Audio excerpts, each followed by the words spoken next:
Metal screeched against metal as Mia Foster stared in horror at the chaos unfolding before her. The silver sedan she'd cut off moments ago swerved violently, clipping a pickup truck and sending it airborne.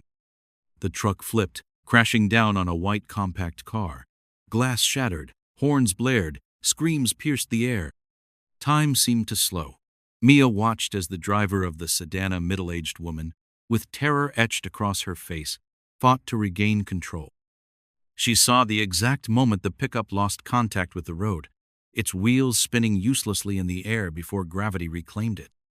She heard the sickening crunch as it landed on the compact car, folding the smaller vehicle's roof like it was made of paper. A man stumbled from the wreckage of the sedan, blood streaming down his face.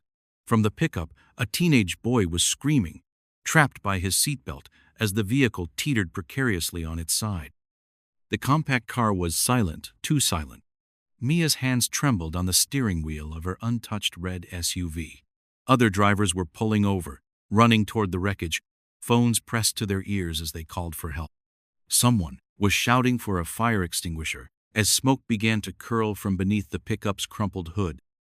A strange sense of calm washed over her as she eased onto the shoulder, watched the disaster in her rearview mirror, and then did something that would haunt the victims for years to come. She drove away. 3 cars destroyed, 5 people injured, 1 fatality. And Mia Foster was nowhere to be found. 3 months earlier. You need to slow down, Mia. Life isn't just about what you want, when you want it. Mia rolled her eyes as her mother's voice echoed through the phone speaker. At 28, she was tired of being lectured like a teenager. She balanced her phone against her shoulder while applying mascara in her bathroom mirror. The bright ring light, casting harsh shadows that emphasized the fine lines beginning to form around her eyes lines, she meticulously edited out of all her social media photos. Mom, I'm going to be late for work. Can we do this another time? That's exactly what I'm talking about. You're always rushing, always late, always making excuses. Mia's apartment was a testament to her lifestyle. Designer clothes draped over furniture, half-empty takeout containers cluttering the countertops, unopened mail piled high on the entryway table. Bills, most likely, she'd get to them eventually. Don't you get tired of it? Her mother pressed when Mia didn't respond. Always chasing the next thing? Mia capped her mascara and grabbed her phone, checking her latest post's engagement numbers while her mother continued to lecture. 57 new comments. 3 partnership inquiries. Her dopamine receptors hummed with satisfaction. I got promoted last month. My Instagram following just hit 50,000. I just put a down payment on a new SUV. I think I'm doing pretty well for someone who's supposedly so irresponsible. Her mother let out a long breath. Your father and I are proud of you, Mia. You know that. But success isn't just about... Sorry, Mom. Really need to go. Love you. Bye. Mia hung up and tossed her phone onto her unmade bed, expensive sheets rumpled from another night of restless sleep. 20 minutes later, she was weaving through traffic in her new red SUV, coffee in one hand, steering wheel loosely held by the other. The car still had that new leather smell, a constant reminder of her success. The monthly payments were steep, but worth it for the image it projected. Image was everything. Her phone buzzed with notifications from the passenger seat. She glanced down repeatedly, smiling at the comments pouring in on her latest post, a carefully staged, candid photo of her enjoying her morning coffee on her apartment balcony. The reality had been far less glamorous. Lukewarm coffee, 3 outfit changes, and 20 minutes of adjusting angles until the light hit her face just right. Gorgeous as always, Mia. Life goals? Where did you get that mug? Link, please. The validation warmed her more than the coffee ever could. A horn blared as she drifted into the next lane. She jerked the wheel, spilling coffee on her white blouse. Damn it! She grabbed napkins from the console, dabbing at the stain while steering with her knees. The driver she'd cut off sped past, shooting her a look of pure disgust. Mia barely noticed, too focused on salvaging her outfit. The light ahead turned yellow. Mia accelerated instead of slowing, sailing through just as it turned red. A pedestrian who had started to step off the curb jumped back, raising a middle finger in her direction. Mia didn't see it. She was checking her GPS, calculating if she had time to stop for a replacement coffee. She didn't. She was already running late. She arrived at Prism Marketing 15 minutes late, hurrying to her desk before her boss noticed. The office was all glass and chrome sleek, modern, intimidating. Junior associates huddled over keyboards, while account executives led clients through the space, gesturing confidently at presentation boards and digital displays. Mia had fought hard for her place here, had clawed her way up from intern to associate account manager in record time, had sacrificed friendships, relationships, sleep, but it was worth it. It had to be. Rebecca was already waiting at Mia's desk, arms crossed over her immaculately tailored suit. At 45, Rebecca Chambers was everything Mia aspired to be: poised, respected, feared. The creative director had built Prism from nothing, and she expected the same drive from everyone who worked for her. Third time this month, Mia. Mia set down her coffee and handbag, automatically adjusting her posture under Rebecca's critical gaze. The coffee stain on her blouse seemed to expand under the scrutiny. I know, I'm sorry. There was an accident on Main Street and… Rebecca held up a hand, her expression flat and unimpressed. Save it. The Thompson presentation starts in 20 minutes. Is it ready? Mia's stomach dropped. The presentation she'd promised to finish yesterday. The one she'd abandoned halfway through to attend a product launch party where a beauty influencer had promised to tag her in photos. The connection had seemed more important than the presentation at the time. Almost. Just a few final touches. Rebecca's face hardened, the lines around her mouth deepening. This account is worth 7 figures. Get it done. Now. Mia nodded, sliding into her chair as Rebecca walked away, designer heels clicking sharply on the hardwood floor. She pulled up the half-finished presentation and began frantically working, her phone continuing to buzz beside her computer. She ignored it for all of 30 seconds before giving in, checking each notification with rapid, compulsive swipes. Somehow, fueled by panic and 4 more shots of espresso, she finished the presentation just in time. It wasn't her best work, lacking the polish and data she'd initially planned, but it had enough flash to distract from the substance it lacked. The clients, middle-aged men in expensive suits who understood social media less than they pretended to, loved it. They were particularly impressed by the mock-ups she'd created for their Instagram campaign designs she'd actually repurposed from a rejected pitch to another client. Rebecca was impressed enough to overlook her tardiness, even stopping by Mia's desk afterward with a rare nod of approval. You pulled it off. Don't make this a habit. The moment Rebecca was out of sight, Mia pulled out her phone and took a quick selfie, angling the camera to catch the conference room in the background where the clients were still gathered. She slipped into the office bathroom, retook the selfie with better lighting, added a filter, and posted it with the caption, "Closed another major deal today. When they doubt you, let your work speak for itself. Girl boss, Monday motivation." The post would get 307 likes by evening, none from anyone who knew what the real Mia Foster was like. That night, Mia met her best friend Zoe for drinks. They'd known each other since college, been roommates, confidantes, each other's emergency contacts. But lately, the friendship had felt increasingly one-sided. The upscale bar Mia had chosen was packed with young professionals unwinding after work, exactly the kind of place where she might be recognized by followers or, better yet, spotted by someone with an even larger platform than her own. The lighting was deliberately flattering, the cocktails overpriced but photogenic, perfect for her Instagram stories. Zoe was already seated when Mia arrived, nursing what looked like her second drink. Plain-spoken and practical, Zoe taught 3rd grade at a public school. Her curly hair was pulled back in a simple ponytail, her dress clearly chosen for comfort rather than style. Next to Mia's carefully curated appearance, she looked almost deliberately underdressed. "To my brilliant, successful friend," Zoe said, raising her martini glass without a trace of irony. "Even if she can't ever show up on time." Mia clinked glasses with her, ignoring the subtle dig. "Hey, I'm here now, aren't I? 25 minutes late, but who's counting?" Zoe smiled, but there was a tightness around her eyes that suggested she had, in fact, been counting. Every minute. I ordered appetizers. They should be here soon. Perfect. I'm starving. A lie. Mia had calculated the exact caloric content of her martini and knew she couldn't afford to eat if she wanted to maintain her carefully curated physique. How's the new job title treating you? Good. Busy. Really busy. Mia pulled out her phone, checking her notifications while Zoe began talking about a difficult parent conference she'd navigated that day. The Thompson account is huge. I might even get a bonus if we extend the contract. Zoe paused mid-sentence, watching as Mia's thumbs flew across her phone screen, responding to comments. After a moment, she reached across the table, gently pushing Mia's phone down.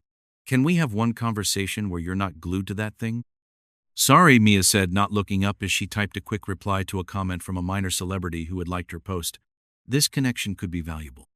Surely Zoe understood that. Just give me 1 second. Zoe sat back, taking a long sip of her drink. In the 6 years they'd known each other, she'd watched Mia transform from an ambitious but present friend into whatever this was.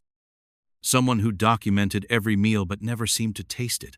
Someone who collected connections but never seemed to nurture them. You know, for someone with thousands of followers, you seem kind of lonely. That made Mia look up, genuinely startled. What's that supposed to mean? When was the last time you went on a date? A real date. Not just drinks with someone who might be useful to your career. Or came to one of our game nights. Monica asked about you last week. Said she hasn't seen you in months. Zoe leaned forward, her expression softening. Or just, I don't know, sat somewhere without documenting it for strangers on the internet? The appetizers arrived, a selection of small plates that Zoe had chosen, remembering Mia's preferences from when she used to actually eat at their dinners. Mia felt a flash of annoyance, both at the interruption and at Zoe's perceptiveness. Just because I'm ambitious doesn't mean I'm lonely. Some of us want more out of life than game nights and Netflix. The words came out sharper than she'd intended, loaded with something that felt dangerously close to contempt. Hurt flashed in Zoe's eyes, quickly replaced by a calm that seemed practiced. The calm of someone who had anticipated disappointment. That's not fair. Sorry, Mia mumbled, not entirely meaning it. Work stress. It's always work stress with you lately. Zoe selected a stuffed mushroom from the platter, studying it rather than meeting Mia's gaze. Remember when we used to talk about real things? Dreams? Fears? That weird philosophy book you were obsessed with senior year? Mia did remember, vaguely, like recalling a movie she'd seen long ago rather than her own life. Before the followers, and the brand deals, and the constant, gnawing pressure to achieve more, be more, show more. The conversation recovered, sliding into safer territory: office gossip, celebrity news, complaints about dating apps, but something had shifted. An acknowledgement neither was willing to directly address, that they were no longer traveling the same path, perhaps no longer even speaking the same language. The evening ended earlier than planned. Zoe claimed an early meeting. Mia didn't challenge the obvious excuse. As Mia drove home, slightly tipsy despite having promised to be the designated driver, she found herself thinking about Zoe's words. Was she lonely? The idea seemed absurd. Her phone buzzed constantly with notifications. Brands sought her endorsement. Followers commented on her every post. No, she decided. She was just focused, determined, different from people like Zoe who seemed content with mediocrity, with teaching children and game nights and relationships that would never trend on social media. The next few weeks passed in a blur of deadlines, social media posts, and coffee-fueled mornings.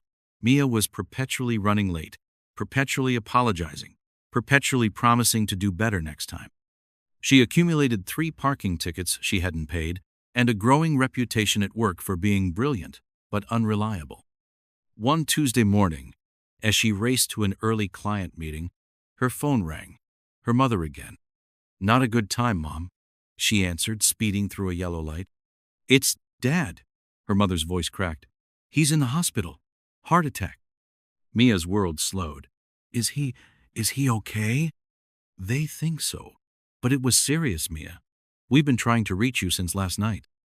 Mia checked her missed calls. 7 from her parents' house. She'd silenced her phone during a date with a guy whose name she could barely remember now.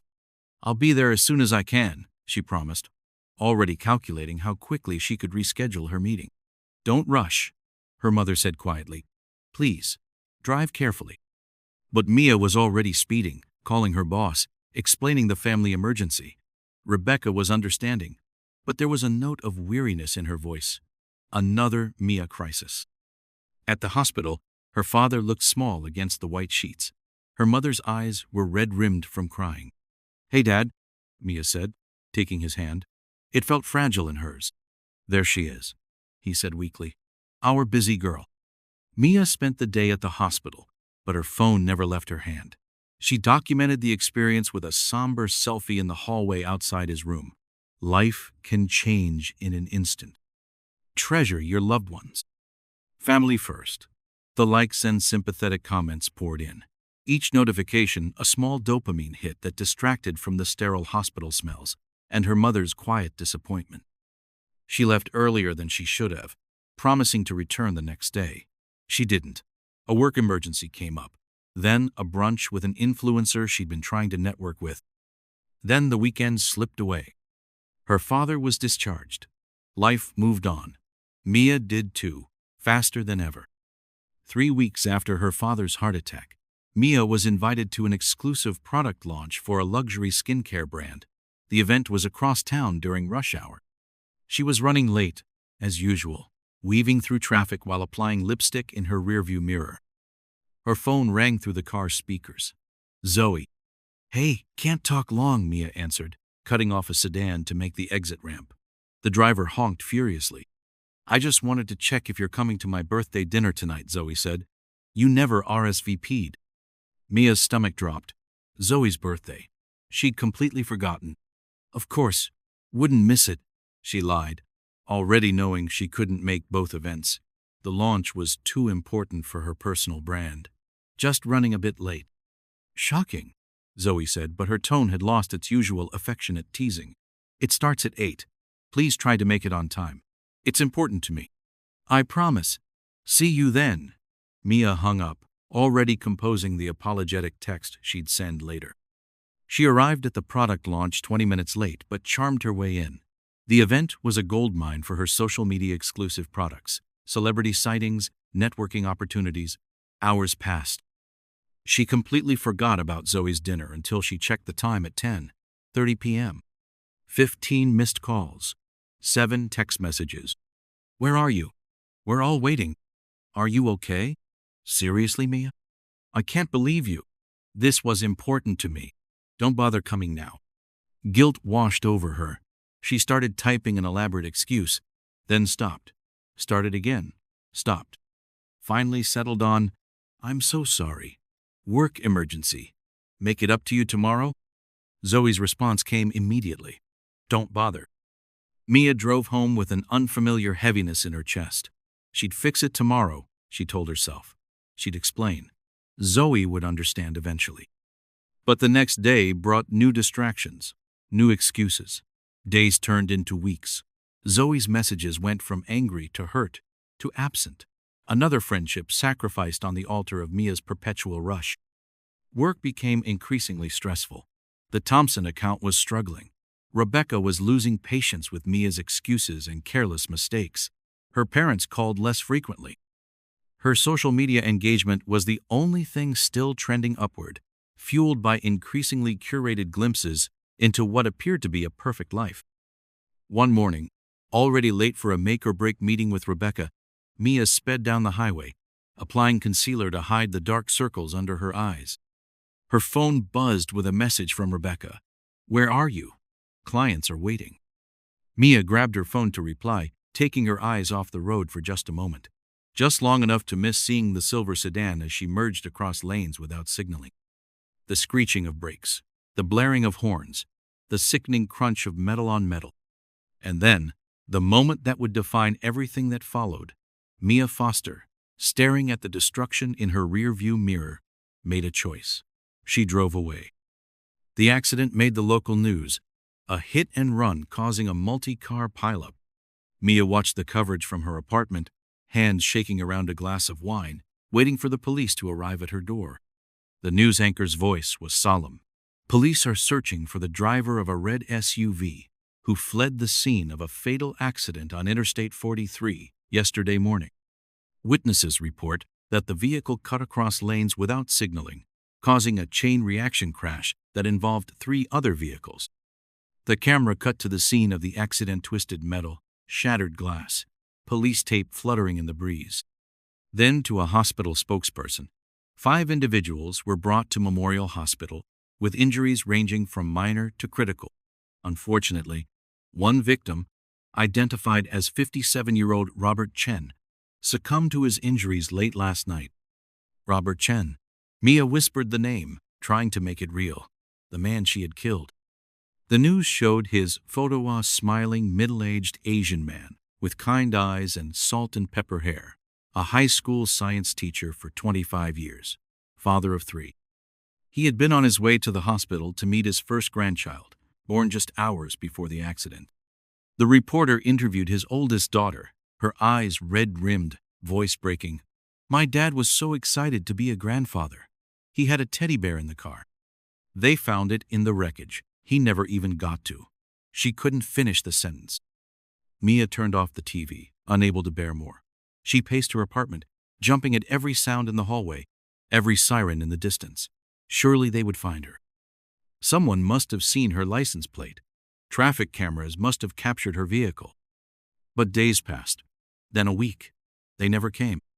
She learned from continued news coverage that no witnesses had caught her license plate. Traffic cameras in that section had been undergoing maintenance, a fact that sent hysterical laughter bubbling up from her throat when she first heard it. The red SUV had been described, but there were thousands in the city. The police had little to go on. Mia's exterior remained unchanged, still rushing, still posting, still climbing the corporate ladder. She returned to work after a weekend of hiding in her apartment, plastering on makeup to hide the dark circles under her eyes. She smiled in meetings. She met deadlines. She posted a photo of herself at an upscale lunch spot, taking time to appreciate the little things. Blessed. But inside, something had shifted. Sleep became elusive, haunted by the sound of metal on metal, of screams, of a family she had destroyed. She would jolt awake at 3 a.m., drenched in sweat, certain she could hear Robert Chen's voice calling her name. In the shower, she would suddenly see blood washing down the drain, though it was only her imagination. She searched obsessively for updates on the victims. The Chen family had established a memorial fund for science scholarships in Robert's name. His classroom was filled with flowers and cards from current and former students. The memorial service was attended by hundreds of former students, colleagues, community members. The family had requested privacy for the funeral itself.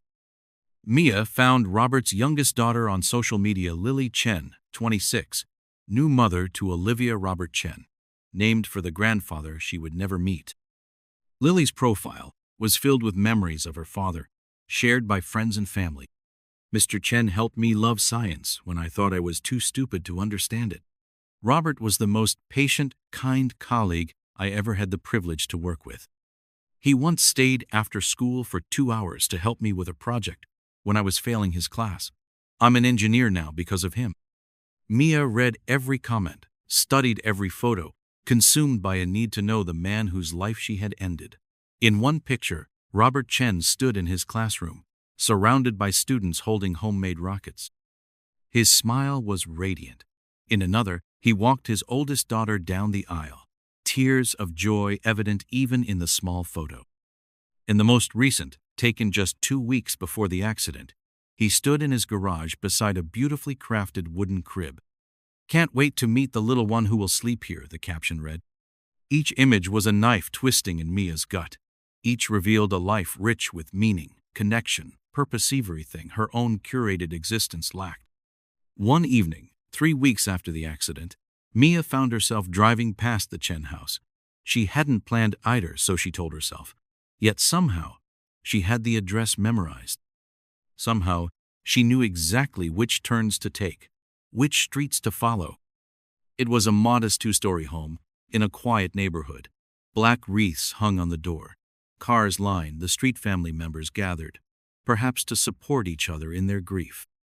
Through the front windows, she could see figures moving about, shadows of lives continuing despite an absence that must feel like a black hole at their center. A young woman emerged onto the porch. Lily, the youngest daughter, recognizable from her social media photos. She held a tiny bundle against her shoulder, rocking gently. The grandchild, Robert Chen, had died trying to meet. Mia's foot hovered over the brake. She could stop, walk up the path, tell this woman the truth, face the consequences that Robert Chen had faced in her place. But as Lily's gaze turned toward the street, Mia ducked down and pressed the accelerator. Fear kept her moving. Fear and a selfishness so deeply ingrained that even the weight of a man's life couldn't overcome it.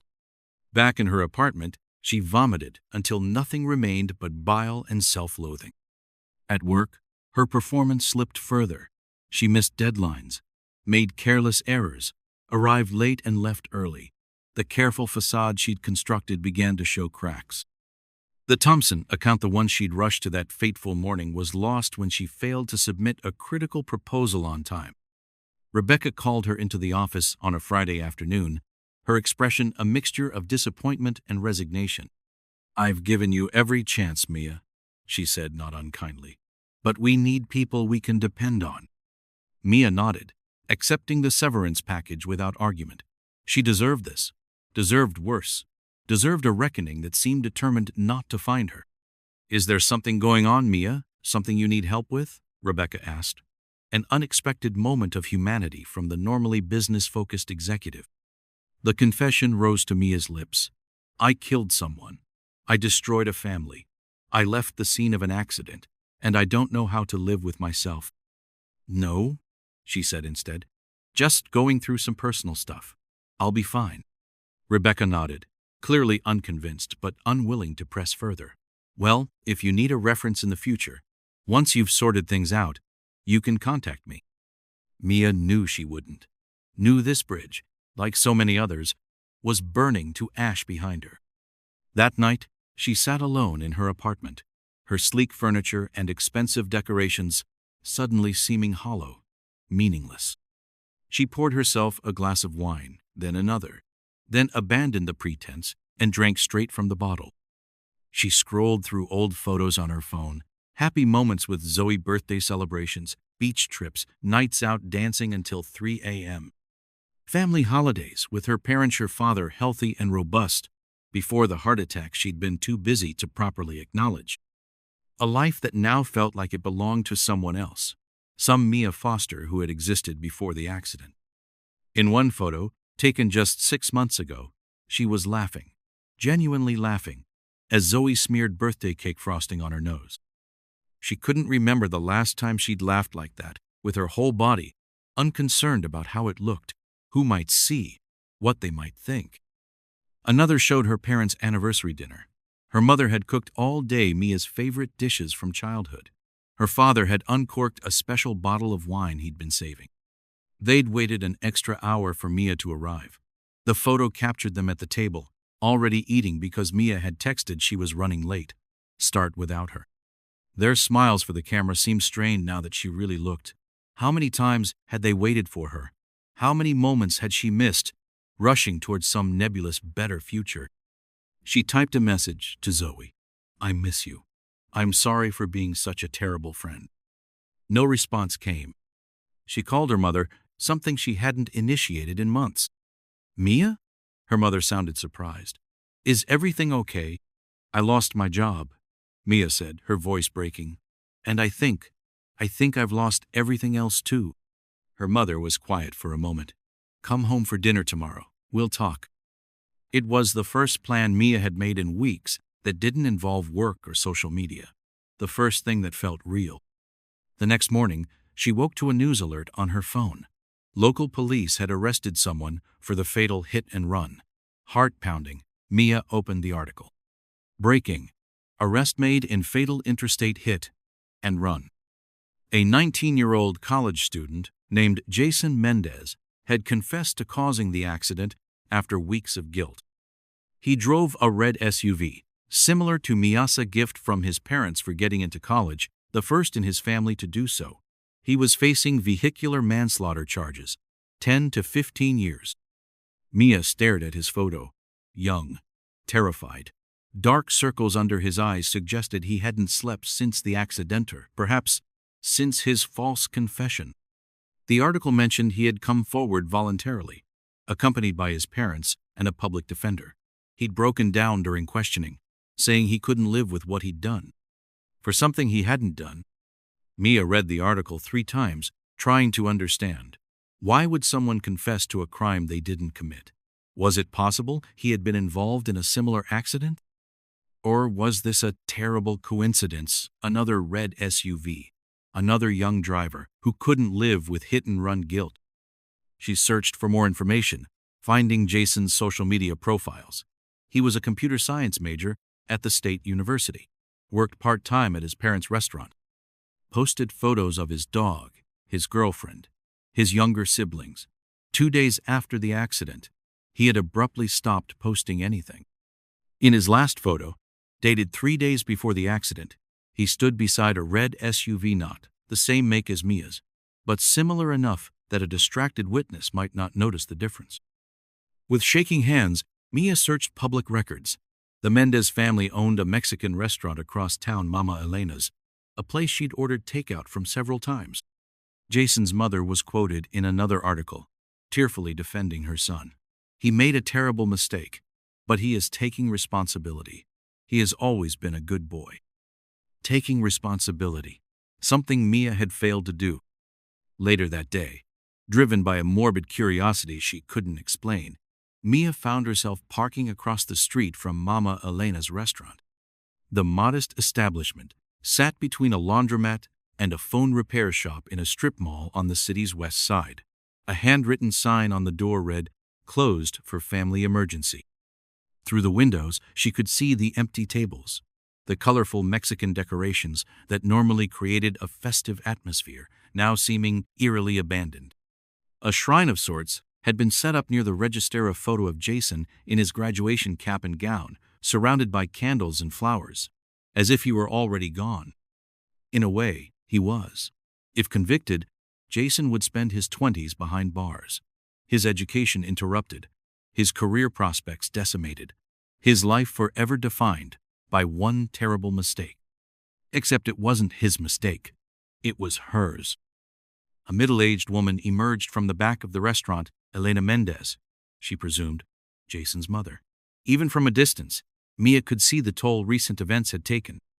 Her shoulders slumped as she methodically wiped down tables that didn't need cleaning, straightened chairs that were already aligned.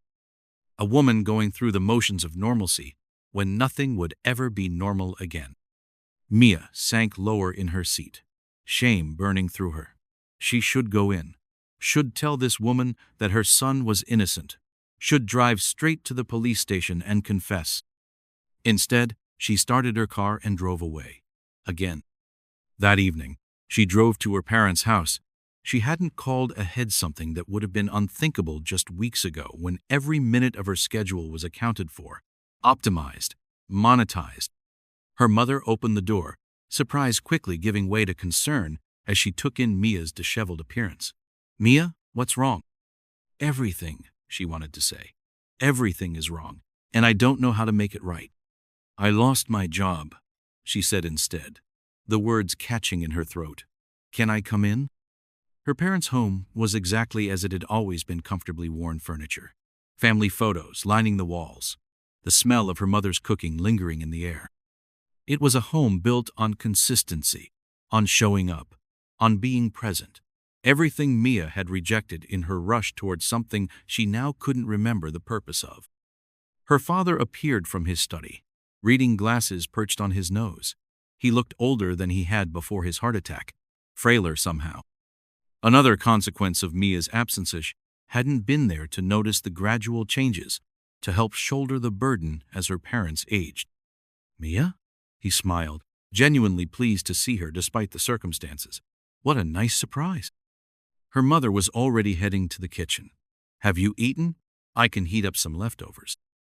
Mia followed her, watching as her mother efficiently moved around the kitchen, pulling containers from the refrigerator, settings warming in the microwave. Such simple acts of care that Mia had taken for granted. "I lost my job," she repeated, needing to say it aloud again to make it real. Rebecca said, she said they needed someone they could depend on. Her mother paused, but didn't seem particularly surprised. "I'm sorry to hear that, sweetheart, but maybe it's an opportunity for a fresh start." A fresh start. As if such a thing were possible with the weight of what she'd done. Her father joined them, squeezing Mia's shoulder as he passed. "You're welcome to stay here as long as you need while you figure things out." The three of them sat at the kitchen table, Mia picking at the plate of food her mother had prepared. Her parents didn't press her with questions, seeming to sense that she wasn't ready to talk. Instead, they filled the silence with gentle conversation about neighborhood happenings, her father's garden plans, an upcoming visit from an old family friend. After dinner, her father took her hands across the table, his skin paper-thin over prominent veins. "Whatever it is, Mia, you can tell us. We can face it together." The confession rose to her lips. The accident. The innocent boy facing prison. The family grieving a father who would never meet his grandchild. All because she had been in too much of a hurry to even stop. But the words wouldn't come. Fear closed her throat. The moment passed. "I'm just tired," she said instead. "I think I need to make some changes." Her parents exchanged a look, relief mingled with lingering concern. They had been waiting for this moment, she realized. Waiting for her to recognize what they had seen long ago, that the path she was on led nowhere worth going. "Your old room is just as you left it," her mother said, patting her hand. "Get some rest." That night, in her childhood bedroom surrounded by trophies and photos from a time when her achievements had been earned rather than curated, Mia lay awake staring at the ceiling. The glow-in-the-dark stars she had pasted there at 12 were still faintly visible constellations mapped out with the help of her father one summer night when she had developed a sudden, intense interest in astronomy. He had spent hours with her, tracing patterns in the night sky, telling her the ancient myths behind each formation. She had moved on to a new obsession within weeks, but he had never complained about the time invested, never made her feel that his attention was conditional on her staying the course. Unlike the way she had treated others, unlike the way she had treated herself. She thought of Jason Mendez, likely spending his night in a jail cell, of Lily Chen, learning to be a mother while mourning her father, of the other victims recovering from injuries she had caused. Lives forever altered because she couldn't put down her phone, couldn't slow down, couldn't be present for even the brief time it took to navigate a highway interchange. The weight of it all pressed down on her chest until she could barely breathe. In the darkness of her childhood room, Mia made a decision. Not the right one, she knew that, but the only one her cowardice would allow. She would make changes, would try to be better, would use her skills, her platform, her privilege to do some good in the world. It wouldn't be justice, but it would be something. The next morning, she rose early, joined her parents for breakfast, and then returned to her apartment. She spent the day clearing out her social media accounts, not deleting them, but removing the most narcissistic posts, the partnerships with questionable brands, the carefully staged glimpses into a life that had never been authentic. In their place, she shared a simple post, taking a step back to reevaluate what matters. Sometimes life makes you slow down and appreciate what truly matters. New beginnings. Later that night, as local news covered the arrest of the college student, Mia's post garnered more attention than any she had shared before. Comments flooded in, praising her vulnerability, her authenticity, ironically, for what was perhaps the least authentic post she had ever made. Opportunities followed. A lifestyle blog reached out, offering her a weekly column about mindful living and finding balance. A meditation app wanted her to be a brand ambassador. A publisher asked if she'd considered writing a book about her journey to a more centered life. The universe, it seemed, was rewarding her for the appearance of growth rather than the substance of it. And somewhere across town, Jason Mendez prepared for a preliminary hearing that would determine whether he would spend the next decade of his life in prison for a crime he didn't commit. Justice, it seemed, was as distracted as Mia had always been. 6 months later, Mia's lifestyle blog, Present Moment Living, was thriving. Her social media following had tripled. Companies sent free products daily, hoping for her endorsement. Her new brand centered around mindfulness, authenticity, and slowing down to speed up had resonated with an audience tired of their own exhausting pace. She had everything she'd ever wanted, and nothing that mattered. Sleep still eluded her. The faces of the Chen family haunted her dreams. The articles about Jason Mendez's case were saved in a folder on her computer that she reviewed obsessively, tracking each development with a mixture of horror and helpless guilt. The preliminary hearing had found sufficient evidence to proceed to trial, largely based on Jason's confession.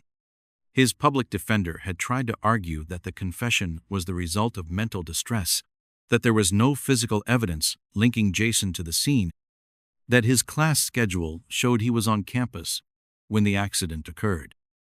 But Jason had undermined his own defense, insisting he was guilty, providing details about the accident scene that could have come from news reports. The case had proceeded. Mia had driven past the courthouse on the day of the sentencing, watching from a distance as the confused young man was led away in handcuffs, his parents collapsing into each other's arms. 8 years. He would be 27 when he was released, the age Mia had been when she caused the accident. The Chen family had been present at the sentencing. Robert's widow, a small woman with quiet dignity, had read a victim impact statement describing the hole left in their lives. "My husband was the center of our family," she had said, her voice steady despite the tears on her cheeks. "He taught our children that actions have consequences, that integrity matters above all. I hope the young man who took his life will one day understand what those words truly mean." Mia had fled before the statement was finished, vomiting in an alley beside the courthouse. She drafted confessions a dozen times in the months that followed, to the police, to the Chens, to the Mendez family. She deleted each one, her finger hovering over the send button before fear reclaimed her. Meanwhile, her new career flourished. The irony was not lost on her that she now made her living teaching others about presence, authenticity, and courage, while demonstrating none of these qualities in her own life. Her apartment was different, now minimalist, serene, overlooking the river with floor-to-ceiling windows. Perfect for Instagram backdrops that conveyed the peaceful, intentional lifestyle her followers aspired to. Expensive, in a way that suggested spiritual wealth rather than material excess. She stood at the glass one evening, watching the city lights reflect on the water 30 stories below. Her phone buzzed with notifications. Another sponsorship offer. More followers. More lies. Mia picked up the phone, intending to silence it, but found herself opening the video app instead. She stared at her reflection in the front-facing camera, the carefully tousled hair, the natural makeup that took 45 minutes to apply, the yoga top that cost more than most people's monthly grocery budget. Without planning it, she hit record. "My name is Mia Foster," she said, her voice steady despite the pounding of her heart, "and I need to tell you the truth. 6 months ago, I was responsible for a fatal hit-and-run accident on Interstate 43. I cut off a silver sedan while looking at my phone. The resulting crash killed Robert Chen and injured 4 others. I didn't stop. I drove away." She swallowed hard, continuing before she lost her nerve. "An innocent young man named Jason Mendez is currently serving an 8-year sentence for what I did. His family has lost their son. The Chen family has lost their father. All because I couldn't put down my phone, couldn't be bothered to take responsibility for my actions." Tears began to stream down her face, smearing the carefully applied makeup. "Everything you've seen from me in the past 6 months has been a lie. My journey to mindfulness began with the ultimate act of selfishness. I am recording this video as my confession. By the time you see it, I will have turned myself in to the police." Her finger hovered over the post button. One tap, and it would be done. One moment of courage after months of cowardice. She deleted the video. In the reflection of the window, Mia thought she saw the faces of everyone she had hurt with her endless rush through life. Robert Chen, Jason Mendez, Zoe, her parents, herself. She placed her phone on the coffee table and walked back to the window. For once, she wasn't in a hurry. For once, she had all the time in the world. She placed her palm against the cool glass and closed her eyes. Justice might be distracted, but guilt never was.